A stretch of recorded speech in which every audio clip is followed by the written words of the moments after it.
Alhamdulillahi Rabbil Alamin. Assalatu wassalamu ala asyrafil anbiya'i wal mursalin Sayyidina Muhammadin wa ala alihi wa sahbihi ajma'in. Amma ba'du. Alhamdulillah. Bertemu lagi dalam majlis sirah baginda Rasulullah sallallahu alaihi wa alihi wasallam. Yang pada pertemuan yang lalu dibahaskan berkenaan dengan sifat baginda Rasulullah sallallahu alaihi wasallam berdikari, yakni berusaha sendiri, bekerja sendiri untuk memenuhi keperluannya dan juga membantu keluarganya. Beliau yang mencari nafkah juga bekerja. Di antara pekerjaan beliau adalah berniaga, membawa barang perniagaan Siti Khadijah radhiyallahu anha wa ardhaha, yang hasil daripada perjalanan itu dalam membawa barang perniagaan Siti Khadijah kembali dengan membawa keuntungan yang berlipat. Melihat kejujuran baginda Rasulullah dan juga amanah yang diceritakan oleh Maisarah, pembantu Siti Khadijah, menceritakan kepadanya tentang sifat Rasulullah ketika membawa barang perniagaan, kejujurannya, amanahnya dan seterusnya, sehingga menarik perhatian Siti Khadijah radhiyallahu anha wa ardhaha, yang akhirnya Siti Khadijah menawarkan dirinya untuk dinikahi oleh baginda Rasulullah sallallahu alaihi wasallam. Inilah pembahasan kita pada hari ini. Perlu kita sadari bahwa sistem pernikahan yang ada di zaman jahiliyah itu ada pelbagai dan dilihat oleh mereka sebagai suatu nikah yang sah, walaupun pada hakikatnya ia adalah bertentangan dengan fitrah dan bertentangan juga dengan nilai-nilai agama, bertentangan dengan akhlak. Di antara pernikahan yang ada di zaman jahiliyah adalah pernikahan yang namanya istibda'. Istibda' ini dia pernikahan seorang lelaki menghantarkan istrinya kepada lelaki lain hanya untuk mendapatkan zuriyah daripada lelaki tersebut, karena lelaki itu adalah seorang pahlawan, seorang pemberani, atau seorang yang memiliki kemahiran dalam peperangan dan seterusnya. Maka pernikahan seperti ini diberi nama pernikahan istibda'. Ada pernikahan namanya pernikahan tukar-menukar, istri dengan istri, wal'iyadzubillah. Falhasil ada namanya nikah syaghar, ada pernikahan yang tak dibayar dia punya mas kahwin. Ada pernikahan yang sementara. Pelbagai macam jenis pernikahan yang ada di zaman jahiliyah dan dianggap itu sebagai satu nikah oleh masyarakat jahiliyah pada satu ketika dahulu. Namun kesemuanya dihapus, dimansuh setelah datangnya al-Islam. Yang ada adalah pernikahan seperti yang yang ada dalam syariat Islam, adanya wali, adanya saksi dan seterusnya, dan adanya akad. Dan itulah juga yang ada pada zaman jahiliyah. Salah satu bentuk pernikahan adalah pernikahan yang ada di zaman atau yang ada dalam syariat Islam itu sendiri, dan itulah pernikahan yang berlangsung antara baginda Rasulullah sallallahu alaihi wasallam dengan Siti Khadijah. Adanya wali, adanya saksi, adanya mas kahwin, dan juga adanya akad. Nikah ini pernah ada seperti ini, pernah ada di zaman jahiliyah dan disahkan di dalam al-Islam. Baginda Rasulullah sallallahu alaihi wa alihi wasallam pada ketika itu berusia 25 tahun. Dan baginda Rasulullah yang sedang bekerja, berusaha untuk mengumpul dana dan juga untuk berkahwin pada ketika itu. Baginda Rasulullah sallallahu alaihi wasallam ketika di-offer oleh Siti Khadijah melalui Maisarah pembantunya, melalui Maisarah yang memberitahukan kepada Siti Khadijah tentang Rasulullah sallallahu alaihi wasallam.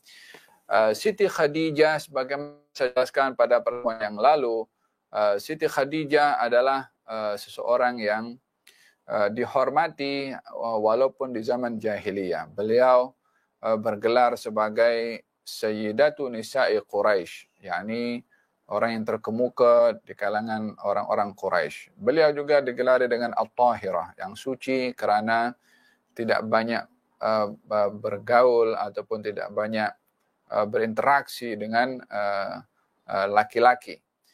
Beliau juga mendapat 2 gelaran setelah berkahwin dengan baginda Rasulullah, digelari sebagai Ummul Mukminin dan juga digelari sebagai penghulu kaum wanita di syurga, seperti dalam sabda Nabi Muhammad SAW, penghulu kaum wanita di syurga ada 4. Yang pertama adalah Khadijah binti Khuwailid, istri Nabi, Fatimah binti Rasulullah, putri Nabi, dan Maryam binti Imran, Siti Maryam, dan juga Asyah, istri Fir'aun. Nah, kaum wanita di zaman jahiliyah tidak menempati tempat yang selayaknya. Mereka dilihat sebagai satu beban yang memberatkan kepada keluarga. Beliau atau kaum wanita dilihat sebagai satu beban pada satu keluarga. Kaum wanita dilihat sebagai yakni sebagai makhluk yang mengaibkan bagi keluarga karena tidak boleh membantu keluarga dalam berperang, dalam mencari nafkah karena kelemahan pada tubuh badannya. Kaum wanita dilihat sebagai mereka tidak berhak untuk menerima warisan. Kaum wanita dilihat sebagai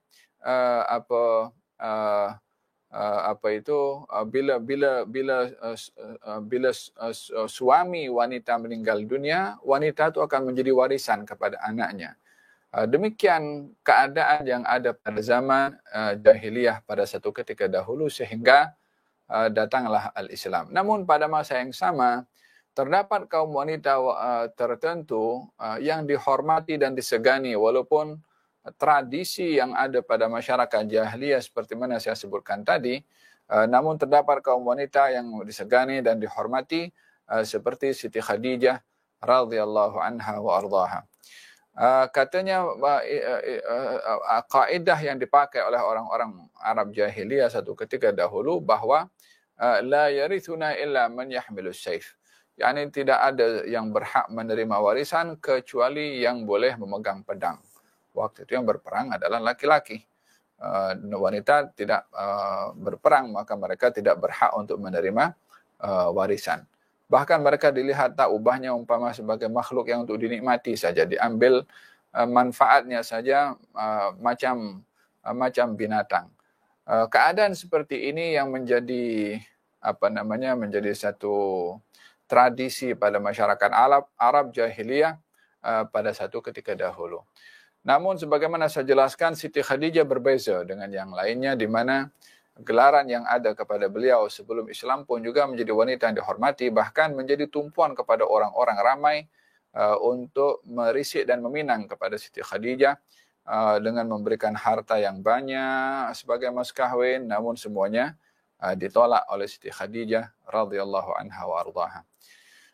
Sehingga bertemu dengan baginda Rasulullah SAW, maka Siti Khadijah yang melihat kepribadian baginda Rasulullah yang menarik perhatian Siti Khadijah, akhirnya Siti Khadijah sendiri yang menawarkan diri, mengoffer dirinya untuk dinikahi, namun dengan cara yang bijak, dengan cara yang halus, dengan cara yang menjaga kehormatan dirinya, karena beza orang itu dirisik atau diminta dipinang oleh seorang lelaki dengan seorang perempuan yang ingin dipinang atau dirisik oleh seorang lelaki. Maka ini adalah satu keadaan yang berbeza. Kebiasaannya adalah lelaki yang meminang.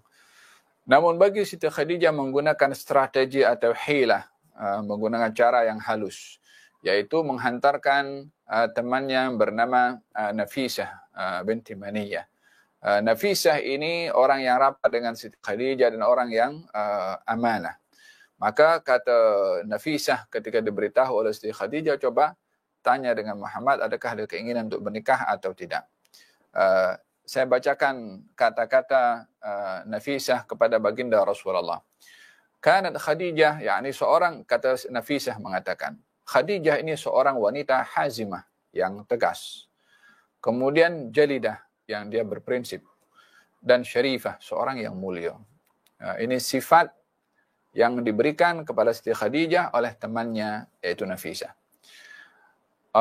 Allah juga memberikan kelebihan kepada Siti Khadijah dengan kedudukan yang tinggi, yakni kejayaan dalam berniaga, dan beliau adalah mempunyai nasab dan keluarga yang mulia. Katanya sehingga satu hari Siti Khadijah memerintahkan kepadanya, yakni kepada siapa? Kepada Nafisah, untuk merisik kepada baginda Rasulullah. Kata Siti Nafisah, "Ya Muhammad, ma yamna'uka an tatazawwaj?" Ya wahai Muhammad, apa yang menghalang kamu untuk berkahwin? Kata baginda Rasulullah, saya tak ada apa-apa. Yani tak ada kemampuan dari segi keuangan untuk berkahwin. Kemudian kata Nafisah mengatakan, apa kata kalau kamu diberi ruang untuk berkahwin dengan seorang wanita yang dia cantik, yang dia kaya, yang dia ada kedudukan, dan dia orang yang baik, dan ia sekufuk serasi dengan engkau. Kata baginda Rasulullah, siapa orang itu? Kata Nafisah mengatakan Khadijah. Kemudian kata Nabi mengatakan, bagaimana untuk saya boleh sampai kepada peringkat itu? Yani bagaimana saya untuk, kalau engkau tawarkan kepada aku seorang yang baik, yang cantik, yang kaya, yang lengkaplah dari segala sudutnya. Dan di sini kita melihat kata siapa?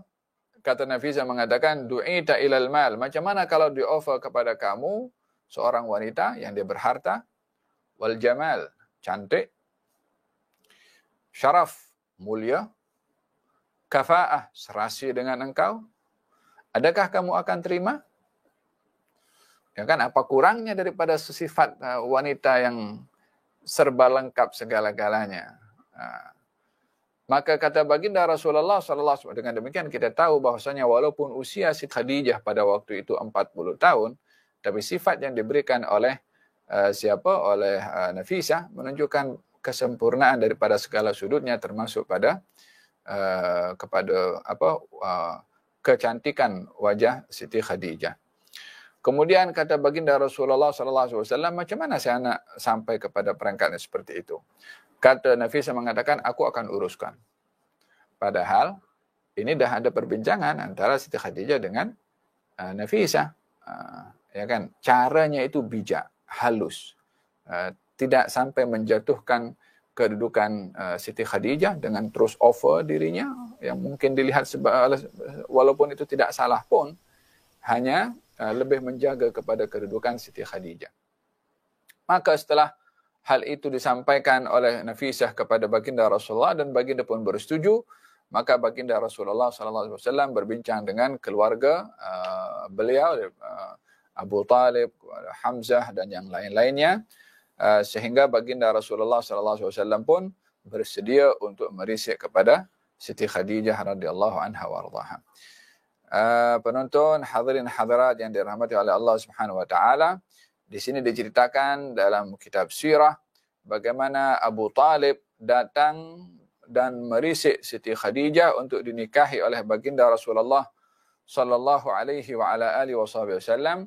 Dalam khutbahnya Abu Talib menyampaikan khutbah pinangan kepada Siti Khadijah radhiyallahu anha untuk dinikahi oleh Rasulullah sallallahu alaihi wa ala alihi wasallam. Katanya, ini Abu Talib datang dengan saudara-saudaranya, dengan keluarga Bani Hashim ke rumah Siti Khadijah binti Khuwailid.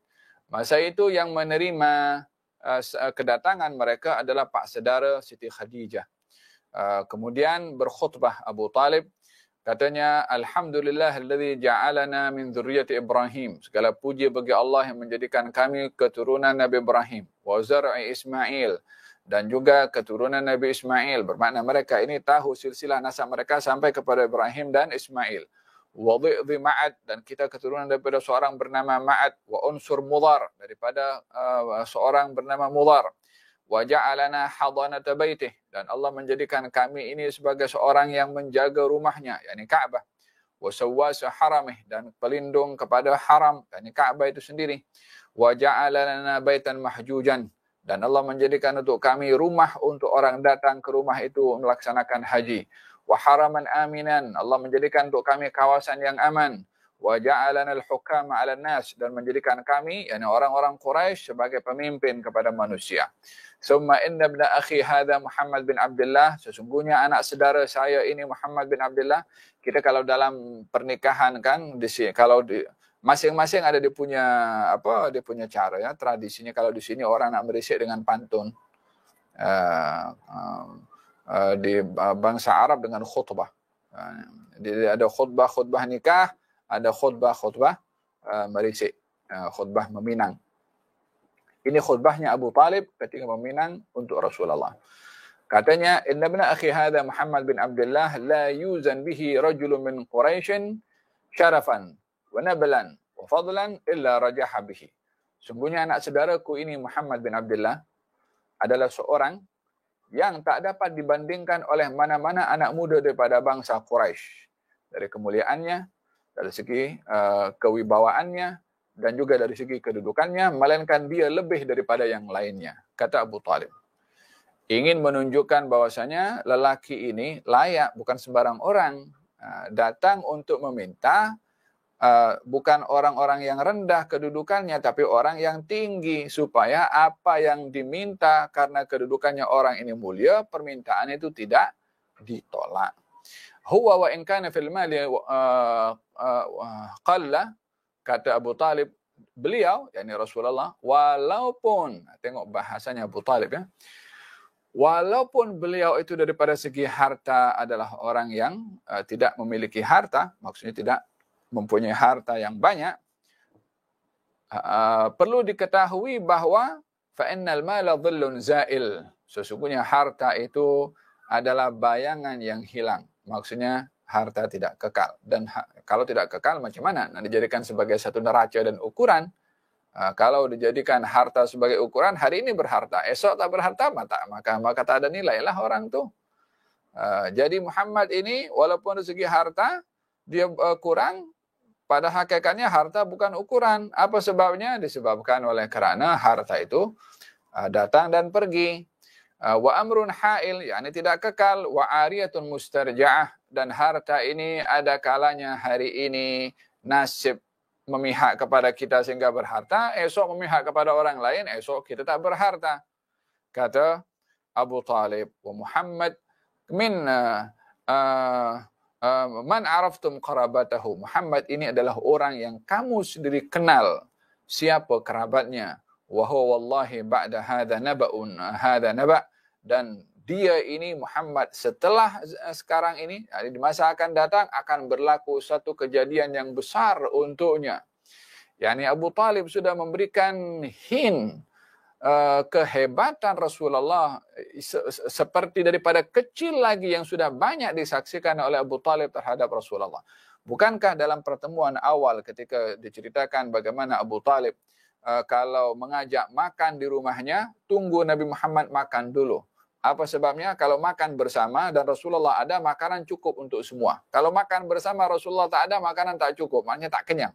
Kalau Nabi makan bersama, cukup dengan semua. Sehingga Abu Talib kalau nak makan dengan keluarga, tunggu Rasulullah datang dulu. Faham tu? Sehingga Abu Talib pun juga mengatakan, ini anakku. Kata Abu Talib, yakni memberikan perhatian yang luar biasa kepada baginda Rasulullah SAW. Dalam perjalanannya pergi ke Asyam ketika berniaga, dipanggil oleh Buhaira Ar-Rahib, salah satu padri. Kemudian diberitahukan kepada Abu Talib, ketika ditanya kepada Abu Talib, ini anak siapa? Kata Buhaira, kata Abu Talib, ini anakku. Kata Buhaira mengatakan, budak ini tak sepatutnya ada ayah. Terkejut Abu Talib dengan kata-kata Buhaira, macam mana engkau tahu? Gal, ini anak saudaraku, kata Abu Talib. Ini orang akan menjadi orang besar nanti. Ini kalau kata Buhaira mengatakan, aku nak tengok badan dia, boleh? Kata Abu Talib mengatakan, selagi bukan aurah dan tidak melakukan hal yang tak elok, silahkan. Maka dilihat bahagian belakang ada tanda kenabian. Kata Buhaira, ini orang akan menjadi orang besar. Di situ Abu Talib hadir, di situ Abu Talib ada. Jadi Abu Talib melihat keajaiban luar biasa kepada Rasulullah daripada kecil lagi.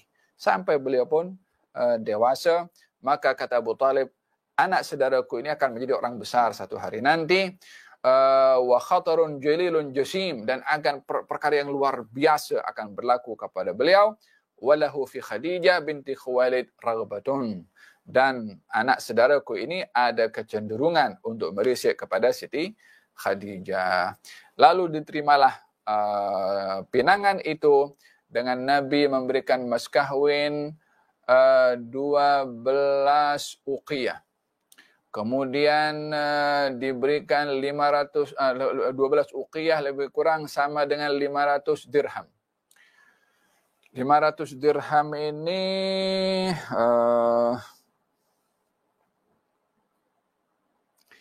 lebih kurang kalau nisab zakat pada waktu itu boleh dikatakan minimum 200 dirham.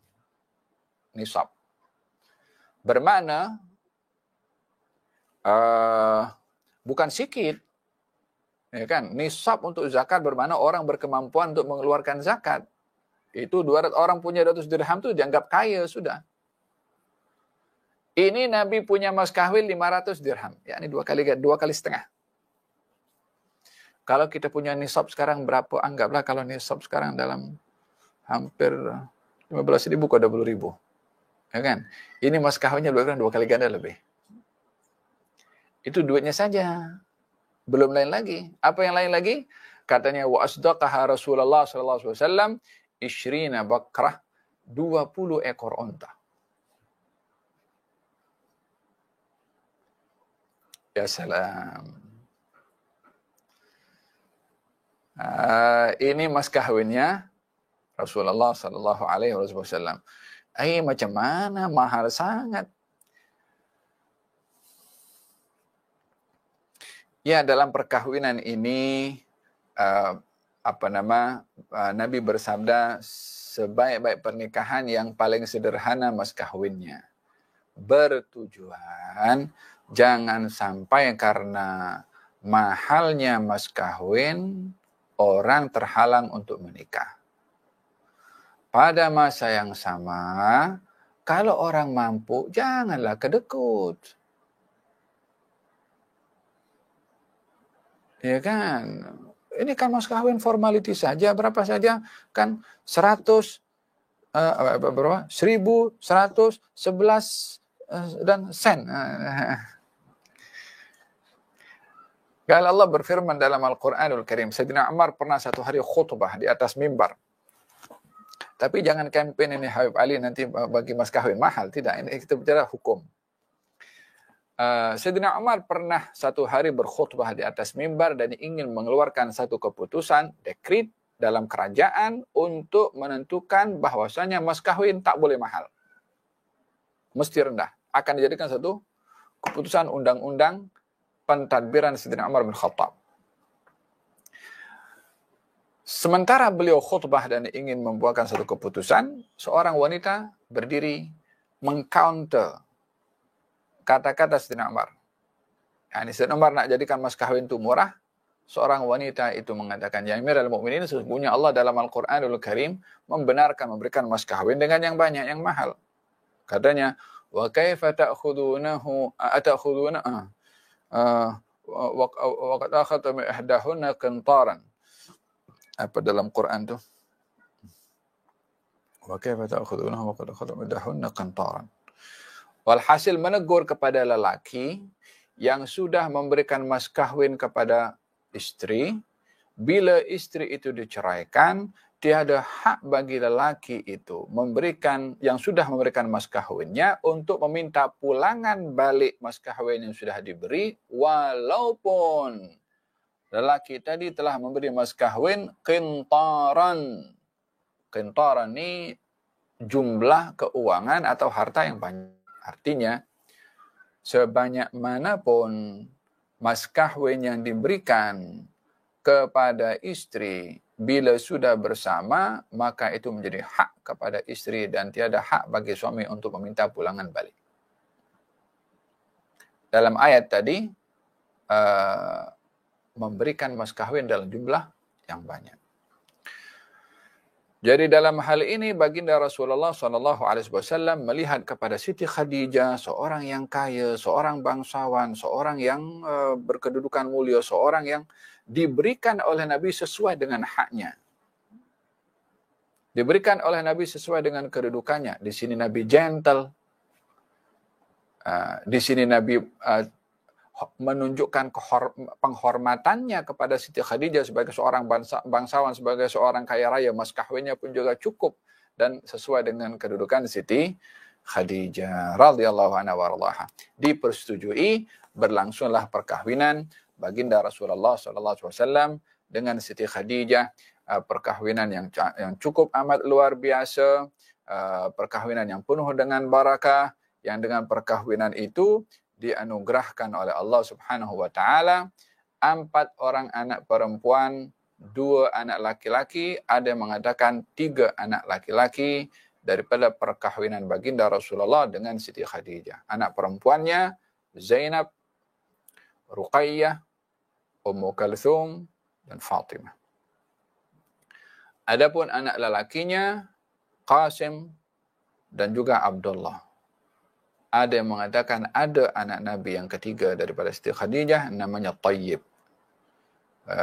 Tapi anak lelaki baginda Rasulullah semuanya meninggal dunia, baik yang daripada Siti Khadijah atau daripada Maryah Al-Qibtiyah, seorang anak lelaki bernama Ibrahim yang juga meninggal di waktu kecil. Banyak ulasan para ulama yang menyatakan hikmah kenapa anak lelaki baginda Rasulullah meninggal dunia. Di antaranya adalah untuk tidak menimbulkan kekeliruan pada generasi akan datang tentang kenabian Rasulullah SAW yang khawatir akan menjadi sangkaan kepada generasi untuk dinisbahkan kenabian itu kepada anaknya, diwarisi dan seterusnya. Falhasil hikmah sebenarnya adalah hanya Allah Subhanahu wa taala yang mengetahui. Namun dengan demikian berterusan daripada keturunan baginda Rasulullah melalui putri-putri Nabi Muhammad SAW khususnya adalah Sayyidah Fatimah Zahra daripada Hasan dan Husain dan keturunan mereka. Pernikahan baginda Rasulullah SAW pada ketika itu baginda berusia dalam 25 tahun dan Siti Khadijah antara 40 atau lebih. Siti Khadijah ini hadirin hadirat yang dirahmati oleh Allah pernah menikah sebelum menikah dengan Rasulullah dengan 2 orang. Yang pertama menikah dengan seorang bernama Abu Halah. Abu Halah nama sebenarnya adalah Malik ibn Zurarah.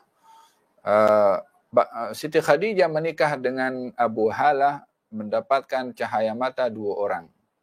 Yang pertama namanya Halah, yang kedua namanya Hindun. Kemudian Siti Khadijah berkahwin dengan seorang lelaki bernama Atiq dan juga mendapatkan anak perempuan bernama Hindun. Hanya Hindun yang daripada Abu Halah laki-laki, Hindun daripada Atiq namanya perempuan. Jadi nama Hindun ini boleh kepada laki-laki, boleh kepada perempuan. Yani nama yang gabung laki-laki dengan perempuan boleh diberi nama dengan nama Hindun. Ketiga-tiga anak Siti Khadijah semuanya beriman kepada baginda Rasulullah SAW sehingga mereka bangga. Katanya siapa orang yang lebih baik daripada aku? Ayahku Muhammad, ibu Khadijah, saudaraku Fatimah. Kata Halah mengatakan kepada orang lain, siapa lebih baik daripada aku? Katanya. Walaupun itu adalah ayah tiri kepada Halah. Ya Allah, bila Halah saja bangga berbapakkan tiri Rasulullah, apatah lagi anak-anak Nabi sendiri, putri-putri Nabi sendiri, siapa yang tak bangga dan tak bersyukur dengan nikmat dianugerahi oleh Allah Subhanahu wa taala, mempunyai nisbah hubungan kerabat dengan baginda Rasulullah sallallahu alaihi wa ala alihi wa sahbihi wasallam. Baginda Rasulullah sallallahu alaihi wasallam termasuk menjaga anak-anak Siti Khadijah sehingga bila setelah wafatnya Siti Khadijah, bila nampak anak Siti Khadijah bernama Halah, kalau datang ke rumah Nabi SAW, masih kecil waktu itu, bila datang ke rumah baginda Rasulullah SAW, dipeluk oleh baginda Rasulullah. Halah, katanya mengingati tentang Siti Khadijah, ibu kepada Halah. Tadi diingati sentiasa oleh baginda Rasulullah sallallahu alaihi wa ala alihi wa sahbihi wasallam. Hadirin dan hadirat yang dirahmati oleh Allah Subhanahu wa taala, pernikahan baginda Rasulullah sallallahu alaihi wasallam dengan Siti Khadijah berlangsung sampai usia Nabi lebih kurang 53 tahun, dan Siti Khadijah waktu itu sudah berusia lebih kuranglah dalam 53 tahun usia 25 tahun lebih kurang berkahwin dengan Siti Khadijah radhiyallahu anha wa ardhaha. Nabi kahwin 25, Siti Khadijah meninggal dalam 10 daripada kenabian baginda Rasulullah SAW, 15 tahun, 25 tahun Nabi berkahwin bersama dengan Siti Khadijah, dan Siti Khadijah wafat pada tahun ke-10 daripada kenabian Nabi Muhammad SAW. Usia Nabi pada waktu itu 50 tahun. Usia Nabi 50 tahun. 53 tahun Nabi berhijrah ke kota Madinah Al-Munawwarah. Apa hal-hal yang berlaku pada Siti Khadijah pada perjalanan perkahwinannya dengan baginda Rasulullah? Tidak pernah mengeluh kepada Nabi, tidak pernah komplain, mengorbankan segala-galanya untuk Nabi SAW. Insan yang mempunyai jasa yang sangat besar kepada umat ini, orang pertama yang amat berjasa kepada umat ini adalah Siti Khadijah radhiyallahu anha wa ardhaha, yang mengorbankan hartanya untuk dakwah Nabi Muhammad, mengorbankan jiwanya untuk bersama dengan Nabi Muhammad, mengorbankan segala apa yang dimiliki olehnya untuk baginda Rasulullah sallallahu alaihi wasallam, sehingga ketika Siti Aisyah radhiyallahu anha mengatakan kepada Rasulullah, "Ya Rasulullah, engkau banyak sebut Khadijah, banyak kali engkau sebut." Dan Nabi sebut Siti Khadijah ingat selalu, hatta depan istrinya yang lain pun Nabi sebut. Yani menunjukkan betapa dalamnya kesan Siti Khadijah di hati baginda Rasulullah, sehingga di hadapan istri-istrinya pun Nabi sebut tentang Siti Khadijah. Sebagai sifat yang ada pada setiap wanita, kecemburuan dan seumpamanya, Siti Aisyah pun cemburu dan mengatakan, "Kau banyak sebut Khadijah. Katanya, "Bukankah Allah sudah menggantikan untuk engkau yang lebih baik daripada dia? Untuk apa engkau mengingati kepada perempuan tua tu?" Kata Siti Aisyah radhiyallahu anha warḍaha. Marah Nabi SAW, katanya, Allah tak gantikan untuk aku yang lebih baik daripada dia. Kata baginda Rasulullah SAW. Dia kata katanya, Allah telah memberikan kepada aku tak ada yang lebih baik daripada dia, kata baginda Rasulullah SAW. Dia telah tolong aku ketika orang tak tolong aku, dia pelawak aku ketika orang tak pelawak aku, dia yang bantu aku ketika orang tak bantu aku, dia puji sampai habis. Kata Siti Aisyah mengatakan, andai dia diam, andai aku tak cakap pada Nabi SAW, bukanlah mudah seorang memuji istrinya di hadapan istri yang lain untuk diterima oleh istri yang lain, karena inilah sifat manusia, adalah kecemburuan sentiasa ada kepada seseorang. Namun ini menggambarkan bagaimana kesan yang begitu dalam daripada kehidupan Siti Khadijah kepada Rasulullah SAW selama 25 tahun. Dalam perjalanan perkahwinannya bersama dengan Siti Khadijah, melahirkan anak, awalnya anak lelaki, kemudian anak perempuan, sampai kepada anak perempuan yang terakhir, yaitu Siti Fatimah Az-Zahra.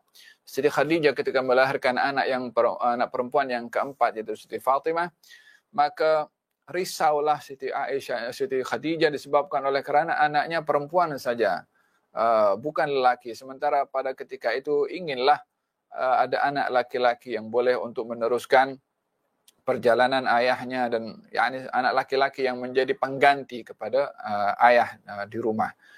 Maka pada saat lahir anak yang keempat yaitu Siti Fatimah Zahra, Siti Khadijah merasa, ya Allah, macam dalam hati ini macam tak kesampaian apa yang diinginkan untuk menggembirakan hati Rasulullah dengan anak laki-laki.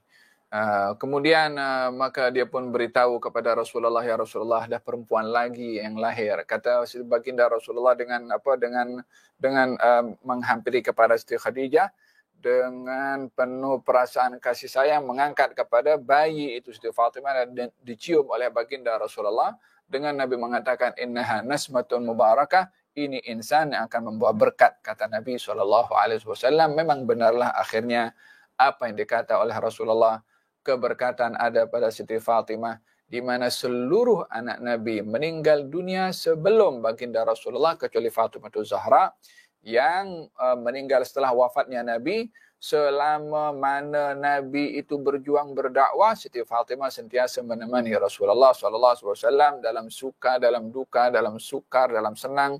Siti Fatimah tidak pernah berganjak daripada menemani Rasulullah SAW sehingga digelari sebagai Ummu Abiha.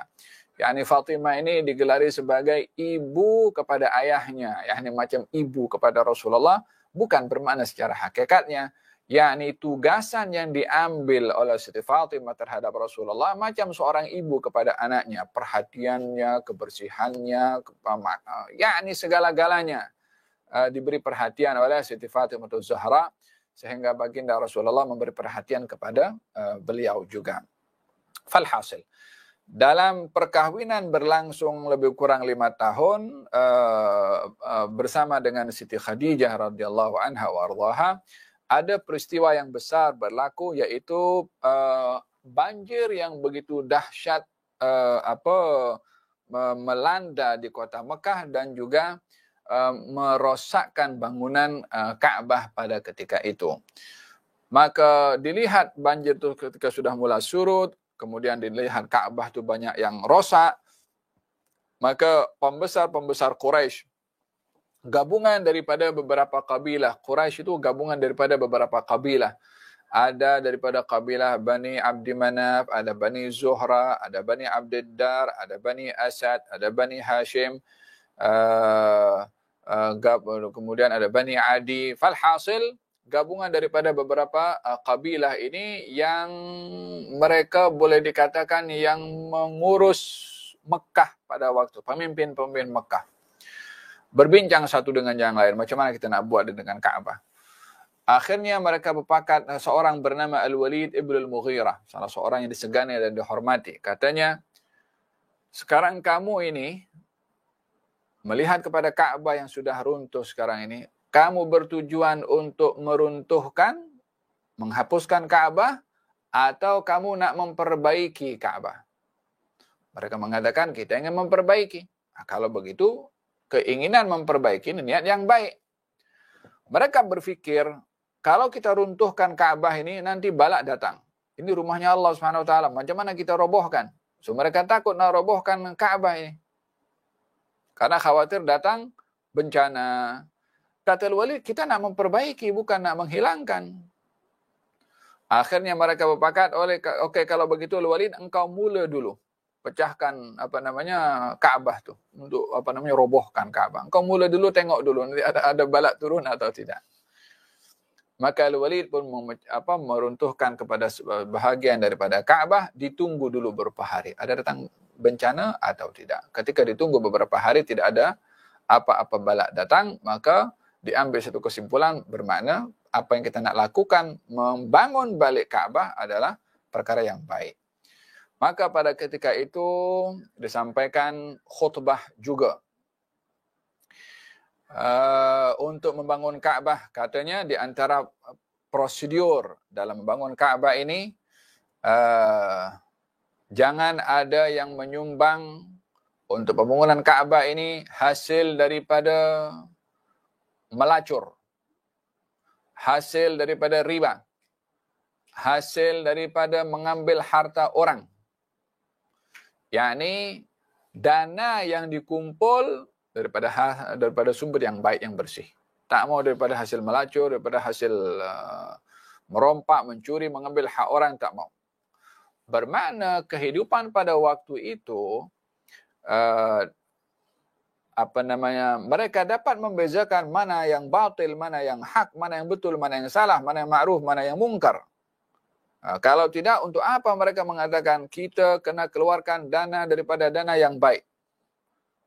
Ya kan? Berarti mereka ada neraca sendiri untuk membezakan mana yang betul, mana yang bersih, mana yang tak bersih. Hanya karena sistem waktu itu adalah sistem tak berpandukan dengan wahyu, ikut hawa nafsu, so mereka buat ikut mereka punya suka.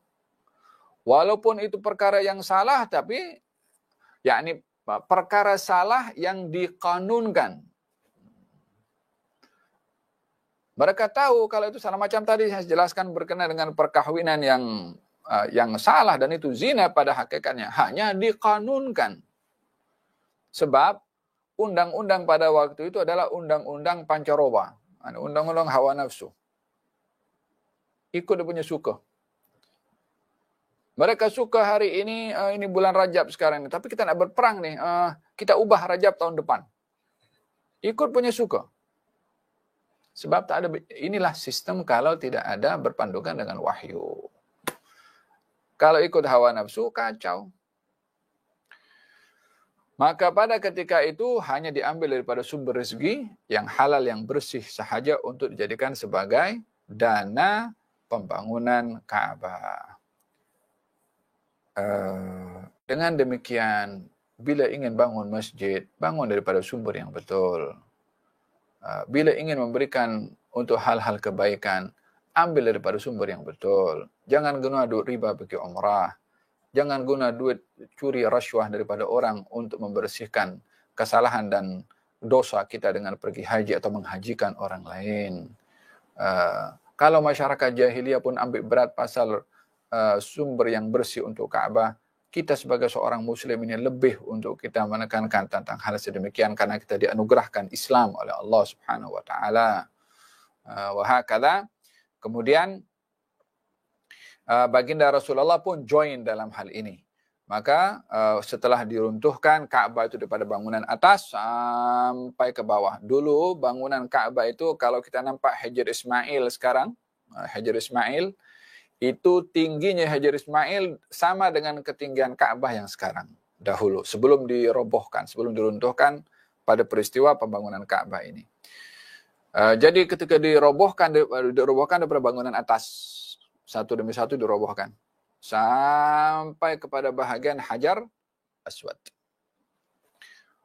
Ketika itu Hajar Aswad masih ada kehijau-hijauan warnanya.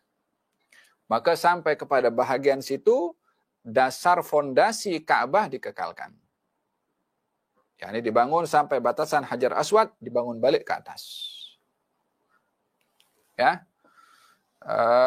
Masa itu diagihkan, itu Ka'bah ada 4 sudut.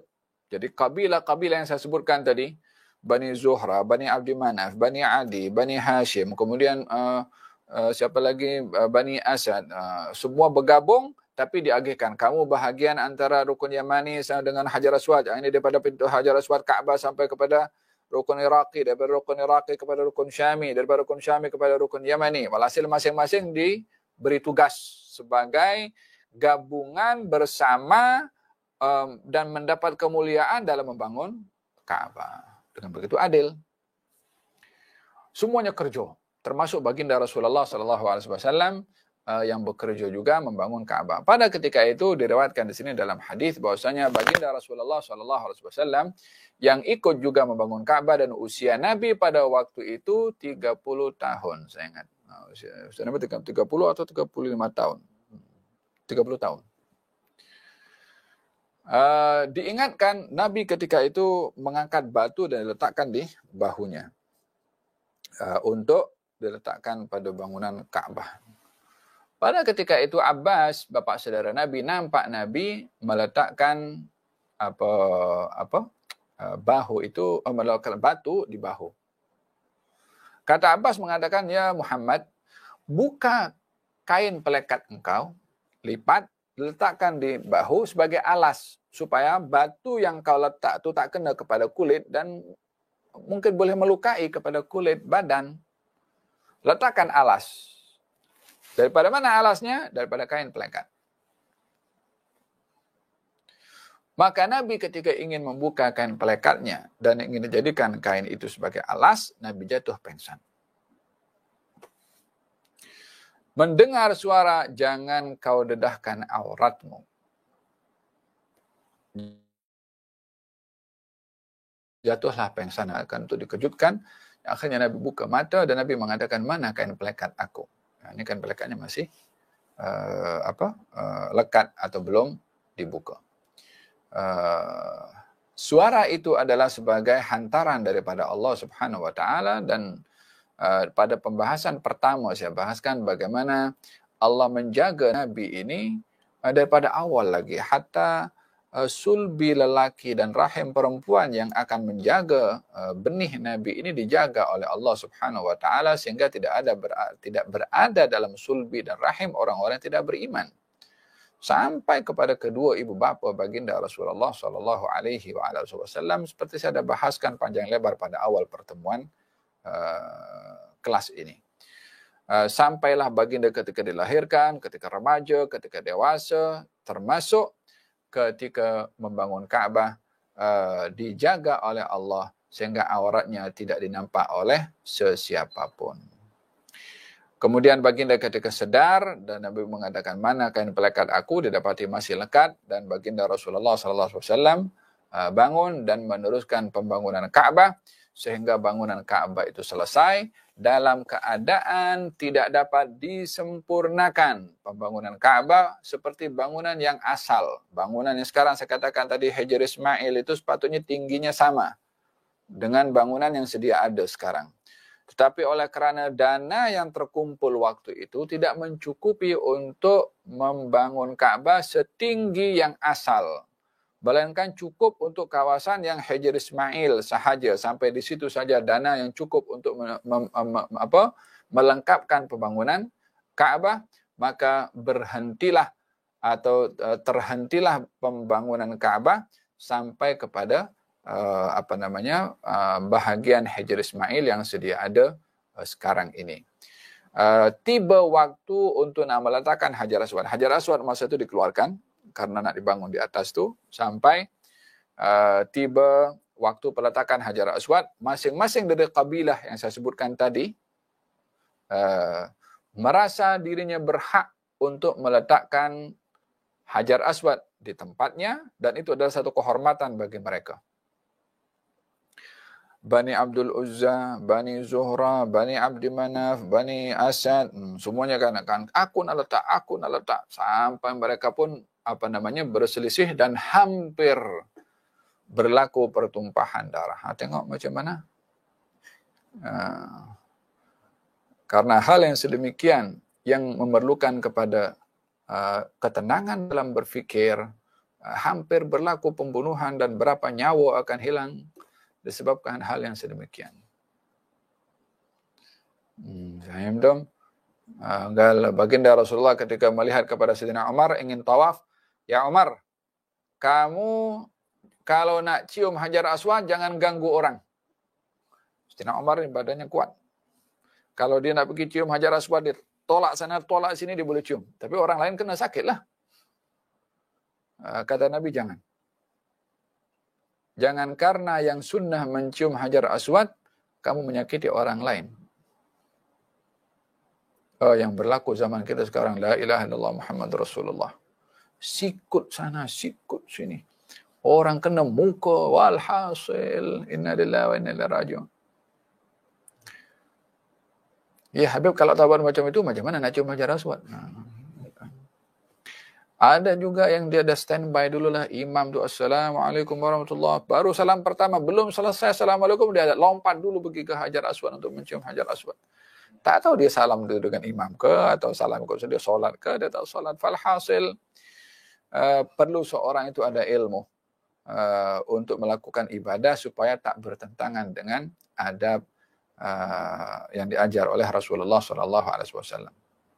Falhasil, Pada ketika itu masing-masing sudah ada yang letakkan dia macam dilukai tangannya, diletakkan macam satu mangkok berisi air.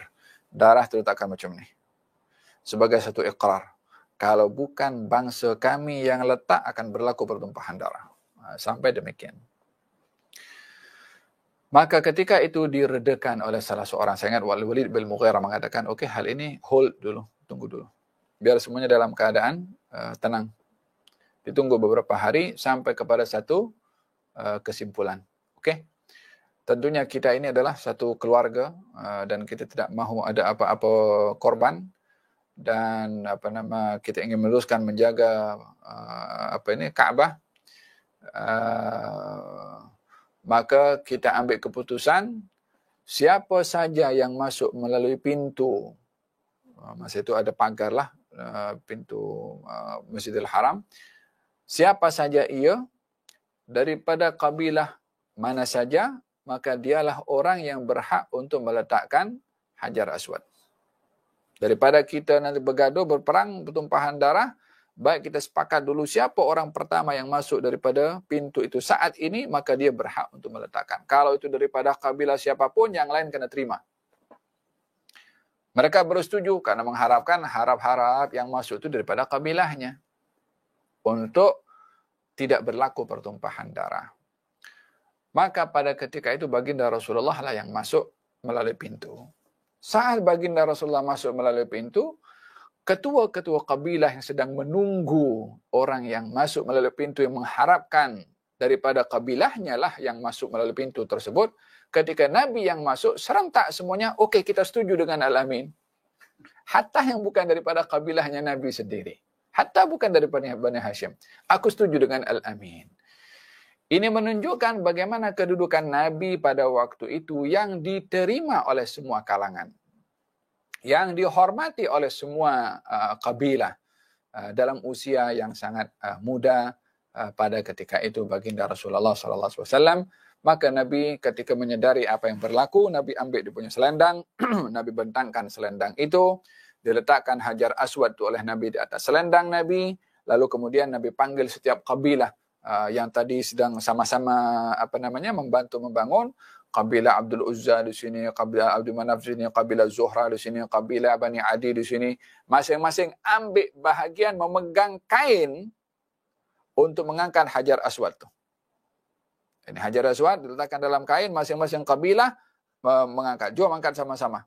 Diangkat masing-masing, ada peranan dalam peletakan Hajar Aswad. Sampai dekat lubang Hajar Aswad itu, Nabi ambil Hajar Aswad dengan tangan beliau yang mulia, diletakkan di lubangnya. Jadi masing-masing balik rumah, ya aku angkat semua. Ini kecerdasan dan kebijaksanaan baginda Rasulullah SAW yang berjaya meredam berlakunya pertumpahan darah walaupun beliau pada ketika itu belum diangkat menjadi Nabi. Hadirin hadirat yang dirahmati oleh Allah Subhanahu wa taala, demikian kecerdasan baginda Rasulullah sallallahu alaihi wa ala alihi wasallam dan peranan beliau dalam pembangunan Ka'bah. Sebagai penutup kelas kita pada hari ini, pembangunan Ka'bah ini ada mengalami beberapa proses ya. Pembangunan dulu dibangun oleh malaikat, ada mengatakan Nabi Adam, kemudian dibangun oleh Nabi Ibrahim bersama dengan Nabi Ismail, dibangun berikutnya oleh oleh Quraisy pada waktu itu. Kemudian saat pembangunan Quraisy, sebagaimana saya katakan, sampai itu Hijr Ismail sahaja. Pada zaman Abdullah bin Zubair, setelah wafatnya baginda Rasulullah pada pemerintahan Bani Umayyah, lebih kurang selepas 50 tahun daripada wafatnya Rasulullah SAW, Abdullah bin Zubair yang menjadi penguasa di Mekah pada waktu itu membangun balik Ka'bah setinggi bangunan Nabi Ibrahim, bangunan yang awal sebelum dirobohkan oleh orang-orang Quraisy. Ketika dibangun oleh Abdullah bin Zubair, setelah Abdullah bin Zubair dibunuh dan dibunuhnya di Mekah dan diletakkan jasadnya di Ka'bah, yakni kekejaman luar biasa pada waktu fitnah yang cukup dahsyat berlaku. Sehingga pada waktu itu zaman Hajjaj bin Yusuf dirobohkan balik Ka'bah, dibangun seperti mana bangunan Quraisy. Kemudian di zaman Harun Ar-Rasyid, katanya aku nak bangun balik ini Ka'bah setinggi bangunan Quraisy. Walhasil Imam Malik menasihatkan kepada Harun Ar-Rasyid, kamu jangan main-main dengan Ka'bah ini. Nanti kalau tidak, Ka'bah ini tak ada haibahnya, menjadi mainan para penguasa. Hari ini ditinggikan, esok dijatuhkan, hari ditinggikan, balik dijatuhkan, balik. Akhirnya Ka'bah ini tak ada haibah dan karisma. Jangan kau buat perubahan kepada bangunan Ka'bah. Di mana Rasulullah wafat, bangunan Ka'bah macam tu. Nabi wafat, bangunan Ka'bah itu macam tu. Maka kekalkanlah seperti mana Ka'bah itu ditinggalkan oleh baginda Rasulullah dengan kewafatannya, yaitu Hijr Ismail, kekal seperti itu.